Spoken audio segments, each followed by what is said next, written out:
भवानीपुर से ममता बनर्जी पीछे आ चुके हैं। प्रत्युष रोबड़ा देखिए, ये बड़ी अपडेट है। शुभेंदु अधिकारी आगे, यानी कि जो पिछली बार हमने नंदीग्राम में होते हुए देखा था, क्या भवानीपुर में वैसी तस्वीरें, वही आंकड़े, वैसा ही नतीजा क्या आ सकता है? क्योंकि ये एकदम से बाजी पलटी है। ममता बनर्जी लगातार आगे थी, पिछले 40 मिनट की काउंटिंग में अचानक से वो पीछे होती हैं।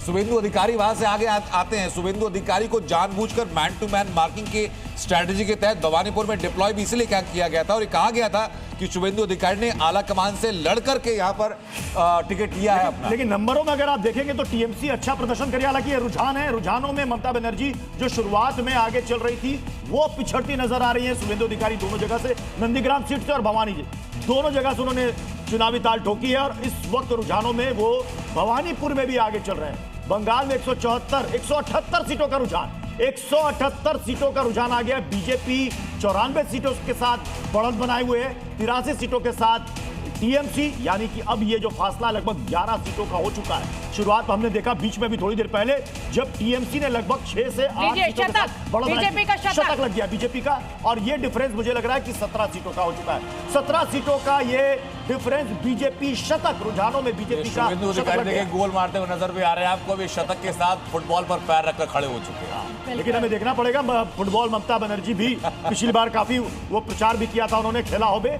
अब ये देखिए बीजेपी की सेंचुरी लग चुकी है ये रुझानों में। बार बार आपको बता रहे हैं ये अभी रुझान है, ये नतीजे नहीं है, और हो सकता है थोड़ी देर में जब ईवीएम खुलना तेजी के साथ शुरू होगा तो हो सकता है कि वो ये टैली कुछ बदल भी सकती है। लेकिन अगर ये इसी को बरकरार रखती है बीजेपी, जो रुझानों में नजर आ रहा है, फिर बंगाल में बीजेपी कहेगी कि वहां भी बल्ले बल्ले। बिल्कुल, और हमने कई राज्यों का उदाहरण देखा है, चाहे वो हरियाणा का उदाहरण हो, चाहे महाराष्ट्र का हो। कई बार ये तस्वीर बड़ी एब्रप्टली बदलती है। चुनाव 2015-16 का शाम को आकर के सारे आंकड़े बदल गए थे। बिल्कुल बिल्कुल, और देखिए इस समय 184 सीटों का, हमें 188 सीटों का रुझान अब हमें मिल चुका है। 87 वर्सेस 100, यानी 100 सेंचुरी अब बीजेपी यहाँ पर सीटों के रूप में शुरुआती रुझानों में अपनी मार चुकी है, और एक पर कांग्रेस यानी लेफ्ट का तो अभी खाता भी नहीं खुला है। केरलम में लगभग सभी सीटों के रुझान आ चुके हैं, 139 सीटों के रुझान आ चुके हैं, जिसमें से कि आंकड़े सामने हैं। पुडुचेरी में 18 सीटें सामने आ चुकी हैं 30 के अंदर से।